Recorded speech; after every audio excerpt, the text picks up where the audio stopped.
I've been working the night shift at a small police precinct in a quiet suburban town for about 3 months now.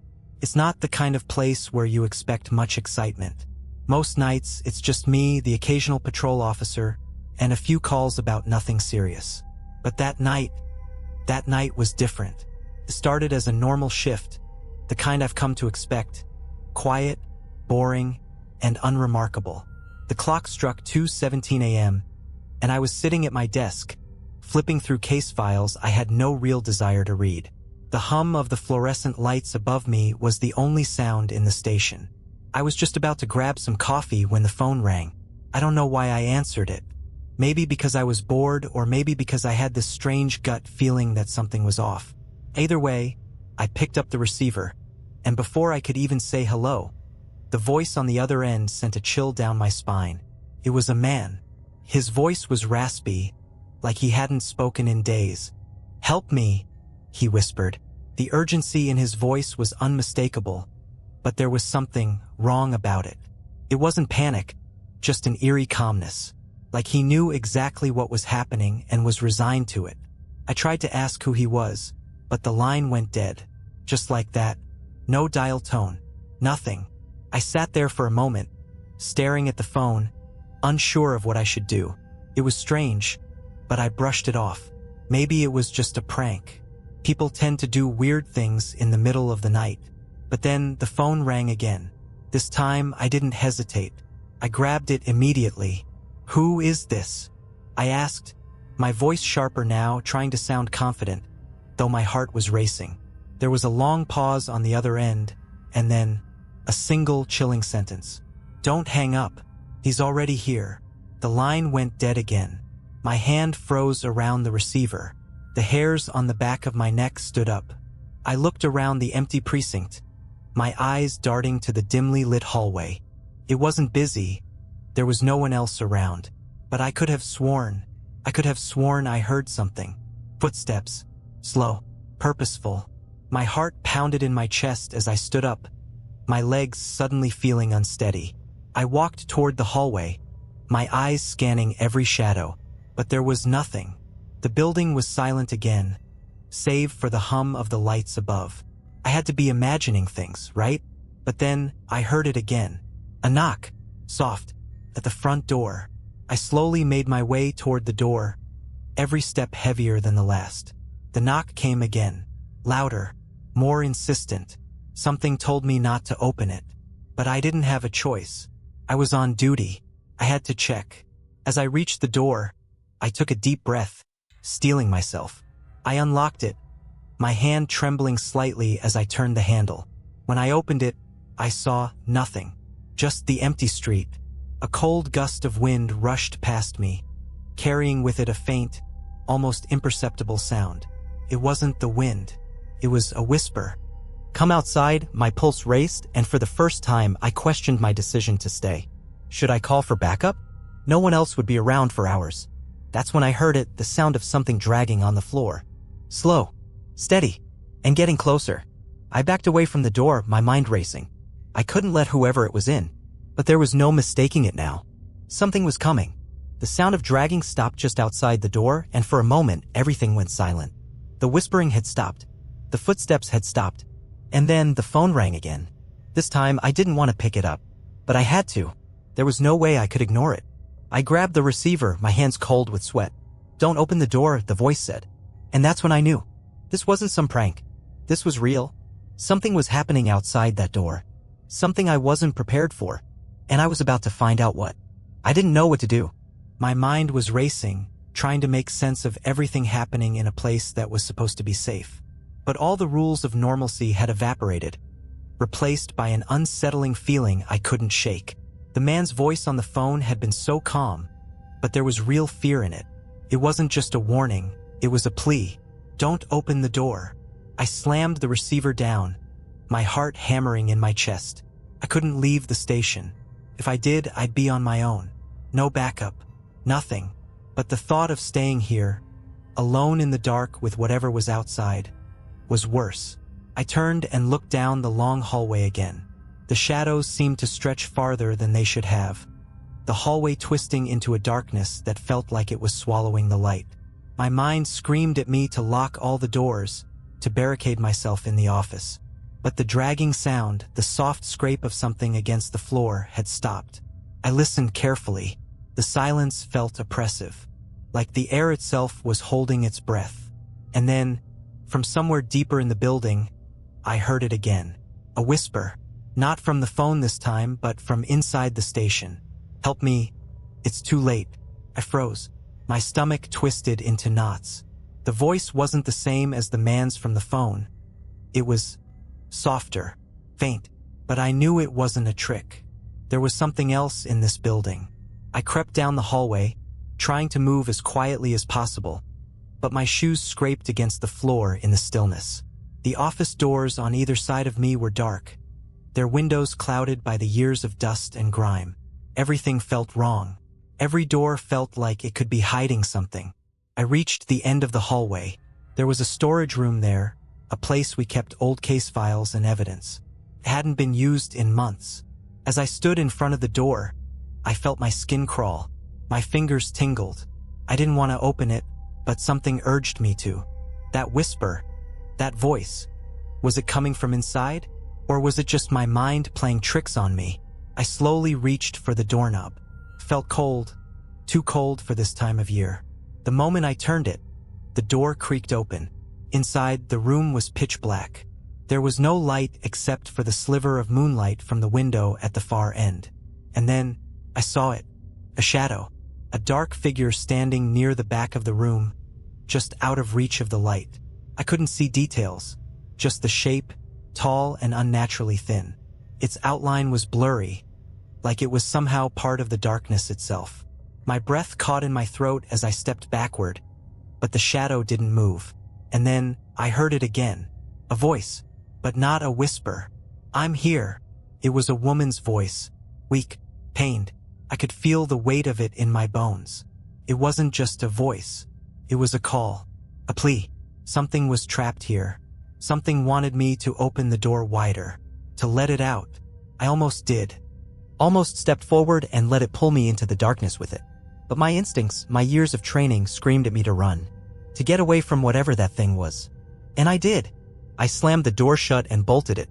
My heart pounded and my breath came in sharp gasps. I turned to run, but the moment I moved, I heard it again. Footsteps. Heavy. Slow. I whipped around, expecting to see someone standing there in the hallway. But there was nothing. Just the silence. The footsteps had stopped, but the air had changed. It felt thick, suffocating. Then, out of the corner of my eye, I saw something move. A figure, no, not a person, but something else, drifting past one of the office windows. I couldn't see it clearly, but I didn't need to. I knew what it was. It was following me. I ran to the nearest exit, my mind reeling. My hands were trembling as I reached for the door handle. I had to get out of there. I didn't care if I wasn't supposed to leave. I needed to escape. Just as I was about to push the door open, I heard the phone ring again. This time, I didn't even think about answering it. I had to leave, but the door wouldn't open. It was stuck, jammed. The dragging sound started again. Closer, closer. And then, a soft voice came from behind me, right in my ear. "You can't leave. It's too late." I spun around, but the hallway was empty. That's when I realized I was never alone. I stood there in the dark, the panic slowly creeping in. My mind was racing, my hands still trembling from the fear that gripped me. The phone kept ringing in the background, a sound that felt more like a countdown to something I couldn't escape. The hallway was silent once again, but I could feel it. The pressure, the weight of something unseen. I forced myself to focus, trying to push aside the overwhelming fear. I had to get out of the station. I had to survive. But no matter how hard I twisted the doorknob, the exit door wouldn't budge. It was locked. Stuck. I slapped my palm against the cold steel, frustration building, panic bubbling in my chest. That's when I heard it, the footsteps. They were back, but this time they were louder. Closer. Slower. My breath caught in my throat. Whoever or whatever was out there was getting closer. I could feel its presence now, like a shadow moving just outside the edges of my vision, a constant pressure. I backed away from the door, my back hitting the wall. My legs felt weak beneath me. I needed to think. But how? The station was deserted. No one else was around. No backup. Nothing. And then I saw it. At the far end of the hallway, just beyond the glow of the emergency lights, I saw something move. A figure. Tall, hunched, and dark, it was almost like a silhouette. I could barely make out its shape, but I knew one thing for sure: it wasn't human. It was dragging something. I couldn't tell what it was at first, but as the figure came closer, I saw it more clearly: an arm. A pale, lifeless arm, dragging behind it like it belonged to a corpse. I recoiled, the bile rising in my throat. My mind raced, trying to comprehend what I was seeing. But the truth hit me hard. This thing wasn't just a shadow. It was real, and it was getting closer. I turned and bolted, my heart pounding in my chest as I ran down the hallway toward the break room, toward the only place in the station with a window. Maybe I could escape that way. The room was small, but it had a window high up near the ceiling. If I could break it open, I could climb out. I reached the break room, my legs nearly giving out from under me. I rushed toward the window, but when I turned the handle, I saw that it was already cracked open. No one had opened it. The thought hit me like a ton of bricks. I hadn't been here long enough to even notice that the window was broken. Who had done this? Before I could think about it any longer, I heard a voice again. Not from the phone, but from the other side of the door in the hallway. Help me. It was soft, weak, but it wasn't the same voice as before. This one, it sounded like a woman. She was pleading, almost desperate. I stood frozen, my eyes locked on the door. I wanted to help. I wanted to run toward the voice. But I knew better. I could feel it, the thing that was waiting just outside. The shadow in the hallway wasn't interested in helping anyone. It was waiting for me to make a move. But what could I do? I heard the footsteps again. Closer now? So close, I could almost feel the cold breath on my neck. I spun around, my eyes scanning the room. I needed to get out. I needed to find a way to escape. I wasn't sure what I was running from, but I knew one thing for sure: it was coming for me. And then, without warning, the door slammed open. I didn't have time to react. The thing, it was there, standing in the doorway. It wasn't human. It wasn't anything I could explain. Its skin was too pale, almost translucent, stretched tightly over its thin frame. Its eyes. God, its eyes were black, like endless voids, staring right through me. I couldn't move. Couldn't breathe. My legs locked in place as the thing slowly stepped into the room, dragging the lifeless arm behind it. The air grew colder, the temperature dropping rapidly as if the room itself was dying. And then the voice came again. You should have opened the door. I wanted to scream, but no sound came out. The thing stepped closer, the shadows around it shifting and twisting, like it was part of the darkness itself. Its face was nothing but skin and bone, a grotesque mask that twisted into something resembling a smile. You should have helped her. I felt my pulse in my throat, my stomach twisting violently. I took a step back, my mind screaming at me to run, but my body refused to move. My eyes were locked on its face, the black, soulless eyes staring at me. I didn't know what it wanted. I didn't know what would happen next. But I knew one thing for sure. If I didn't act fast, I wasn't going to make it out of here alive. I was frozen in place, every muscle in my body refusing to obey the commands my brain was screaming at it. The figure in front of me, this thing, was closer now, its empty, soulless eyes locked onto mine. Its grin twisted, like it was amused by my fear. But the air around it felt wrong. Like it didn't belong here. Like it was something other. Something ancient. You should have opened the door, it repeated in that same whispering voice, low and chilling. I couldn't move. I couldn't speak. My heart was pounding so hard I could feel the blood rushing through my veins. Everything about this moment felt like a nightmare I couldn't wake up from. I tried to push the panic out of my mind. Think. I had to get away. I had to survive. There was no time to stand there and stare at this thing. I had to act. I suddenly remembered the break room window. My eyes darted toward it. It was my only chance. If I could get to the window, break it, and climb out, I could escape. Maybe not for long, but it would be enough. Without thinking, I bolted for the window, pushing past the figure that was still standing there, watching me with its hollow eyes. I slammed into the window, my hand shaking as I grabbed the broken handle and yanked it open. The glass shattered loudly, sending shards across the room. I didn't care. I climbed through the jagged opening, my body scraping against the sharp edges, but I ignored the pain. I had to get out. I pulled myself onto the ledge, the cold night air hitting me like a slap in the face. I looked down. It was a good 10-foot drop, but I didn't care. I had to jump. But before I could even make the leap, I heard it again. The voice. It's too late. The words sliced through the silence, and I froze. I didn't have to turn around to know that the thing was still standing in the room, watching me. I could feel its presence, its cold gaze following every move. And then the scraping sound returned.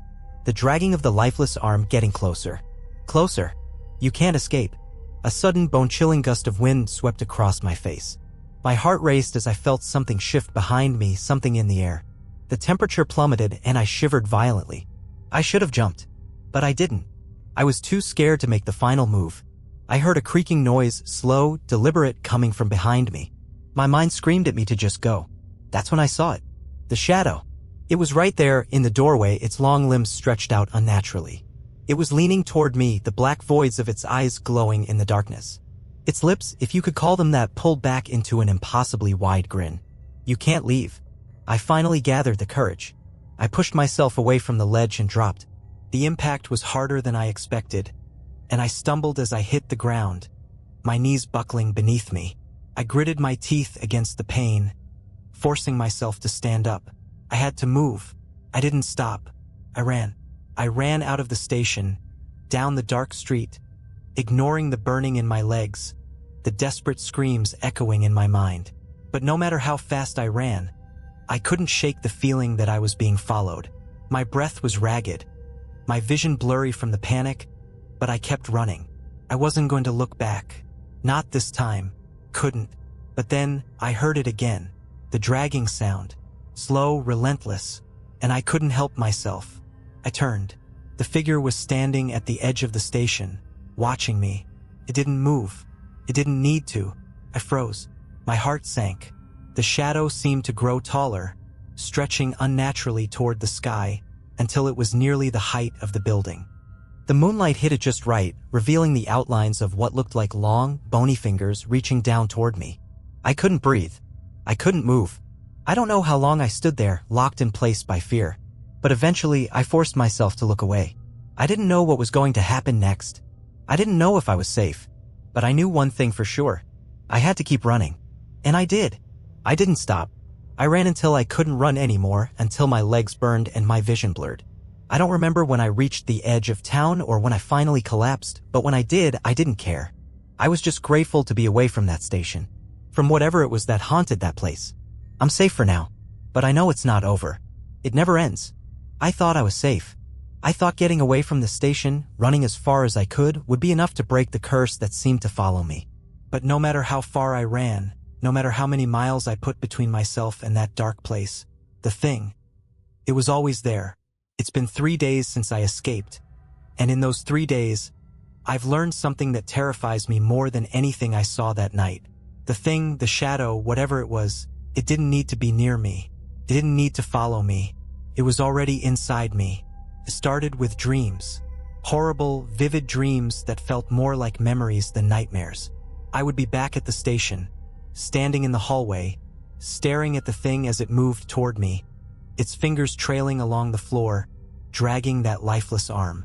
Its grin would widen, stretching further than what should be possible, until it was nothing but darkness. And in that darkness, I could hear the voice. Always the voice. It would whisper my name. But the worst part wasn't the dreams themselves. It was the feeling. Every time I woke up, drenched in sweat, my heart racing, I could feel it. Something was watching me. Not from the corner of the room, not from the shadows outside my window, but from within, deep inside me. And it wasn't just in my dreams. I started hearing it when I was awake. A whisper, soft at first like a distant thought. I'd be sitting at my kitchen table, staring blankly at a cup of coffee, and then I'd hear it, faint but unmistakable. You shouldn't have left. I'd spin around, but there was nothing there. And every time I looked in the mirror, I saw it, just for a split second. The shadow, staring back at me, but it wasn't just in the reflection. It was in the way my eyes looked, dark and empty, like I was becoming something else. The first time I heard the voice clearly while awake, I was in my car, driving. It was late, the streets were empty, and the only light came from the street lamps overhead. "You're not safe," the voice said, cold and clear. I slammed my hands on the steering wheel, trying to ignore it. I didn't look in the rearview mirror. I knew better. If I looked, I would see it. The dark figure. Watching. I didn't want to believe it. I didn't want to admit what I knew deep down. That the thing from the station hadn't just followed me physically. It had attached itself to me. It was inside my mind, inside my soul. And now it wasn't just watching me. It was waiting. The more I tried to ignore it, the stronger it became. The more I tried to escape it, the deeper it dug into my thoughts. It wasn't satisfied with just haunting the station. No, it wanted more. It wanted me. I thought about going to the police, about telling someone, anyone, what had happened, but I knew they wouldn't believe me. No one would. They'd think I was losing my mind. Maybe I was. But then, late last night, I received another call. It was the same number as before, the one from the station, the one that never should have worked again. I didn't answer, couldn't, but I heard it. That same whisper cutting through the silence of my apartment. "You have to come back." I shook my head, tears welling in my eyes. I could hear it getting closer, the voice growing louder in my mind, more insistent. "You can't escape us." That's when I knew the truth. The thing I had tried to ignore. The thing I had hoped was just some twisted figment of my imagination. It wasn't over. I hadn't escaped. The shadow had followed me. And now it was waiting for me to come back. To finish what I started. Because whatever it wasn't going to stop until it had me. Until it had consumed me completely. And no matter how far I run, no matter how much I try to leave it behind, I know one thing for sure now. There's no escape from what I brought back with me. The cold creeping up my spine was now a constant companion. For days, I couldn't sleep. Every shadow felt like a threat. Every whisper in the wind felt like the thing calling me back. It was relentless. But the worst part? It wasn't the haunting whispers or the cold presence I could feel lurking in the corners of my life. It wasn't even the way I started seeing things that weren't there, figures moving in the dark, flickers of shadows that shouldn't have existed. No, the worst part was the nagging pull. The undeniable force that dragged me back toward the station, the place I had thought I escaped. I tried to resist. For days, I refused to get close to the station even when I passed it in my car. The building was abandoned now. Empty. Dark. It looked like it had been forgotten by the rest of the world. The windows were boarded up, the door locked tight. But I knew better. It wasn't the building that was calling me back. It was the thing inside it. The thing that had been waiting all this time. I couldn't shake the thought of what would happen if I didn't go. What if I didn't give in? What if I didn't finish whatever twisted ritual it was trying to complete? Would it finally let me go? Or would it consume me completely? And so, despite every fiber of my being screaming not to, I got in my car and drove back. The drive there was agonizing. Every mile felt like an eternity. The streets seemed to stretch longer than they should. The night pressing in on me, thick and suffocating. When I finally pulled up outside the station, my heart was racing. My hands were shaking. The building stood there, dark and lifeless. Felt like a graveyard. And I was standing at the door of whatever haunted that place. But I had to go in. I tried to tell myself that I could leave at any time, that I could turn around and walk away. But deep down, I knew the truth. I couldn't leave until it was finished. I pushed the door open, the old hinges squealing in protest. The familiar smell of musty paper and stale air hit me. Nothing had changed. It was still the same, cold and empty. But I could feel it, more than I had ever felt it before, the presence. It was waiting for me. I walked slowly through the darkened hallways, the silence pressing in around me. Each step echoed in the stillness. The air was thick, charged with something I couldn't explain, but something ancient. Something that had been here long before I arrived. When I reached the storage room, the door was open. I didn't even need to touch it. It was as if the thing inside was inviting me in. I stepped inside, my heart hammering in my chest. And that's when I saw it. It wasn't a shadow anymore. It wasn't just a figure in the dark. It was standing in the middle of the room. Its form was clearer now, more defined. The twisted face. The eyes, those black, empty eyes that stared into my soul. Its long, skeletal fingers reached out and I could feel the coldness of its touch even from where I stood. "You came back," it whispered, its voice no longer faint. It was clear. It was loud. I couldn't move. I couldn't speak. My entire body was frozen. I wanted to scream, but no sound came out. "You shouldn't have run," it said, its voice growing louder, almost mocking. "You shouldn't have left. You belong here. With me." And in that moment, I understood everything. This wasn't just some random entity. This thing had been waiting. It had been following me, drawing me back here for a reason. I was never meant to escape. I was never meant to get away. It wasn't just haunting me. It was feeding on me. The thing didn't just want me in the station. It wanted me to become a part of it.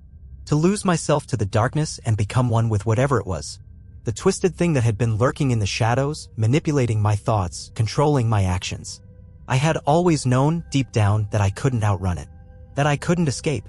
But now I knew why. Because I had already been claimed. Its presence surged around me, an overwhelming force pulling me toward it. My body began to feel like it was losing control, like I was slipping into the very darkness that stood before me. And then, in the midst of the suffocating cold, the whispers grew louder. "You're mine now," it said. I wanted to scream, to fight back, but I couldn't.